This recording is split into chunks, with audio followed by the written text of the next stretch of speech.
So you want to get your kid a bat for Christmas. I love this for you. But don't just go out and buy the first like shiny new hyped up bat that you see this holiday season. You have to worry about the age and the rules. Depending on your league, depending on your tournaments, most of the time the little guys are going to be hitting with a drop 10. So you're going to see that -10.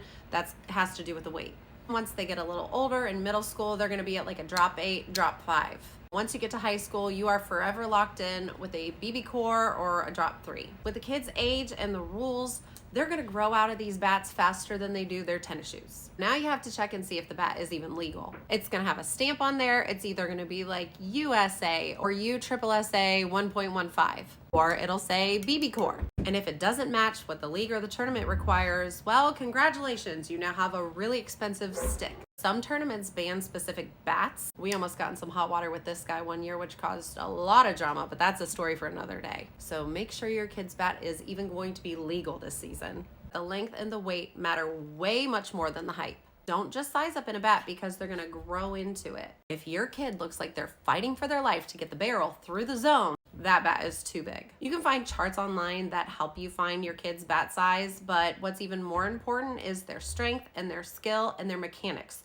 More important than what so-and-so's cousin's brother's uncle said on Facebook, what bat you should be swinging. And the next thing you need to know is end loaded versus balanced. Balanced bats are the best option for contact hitters. That's mostly what we have, is a balanced weight bat. This one's really old, but if you have an end loaded bat, you're gonna feel more of the weight at the bottom of the barrel. These are gonna be for kids who are stronger and typically hit with more power, but they are harder to control. And lastly, you need to know what material to choose. There's an alloy versus a composite versus a wood. So alloy bats are usually ready to go right out of the package. You can hit and use them in a game right now.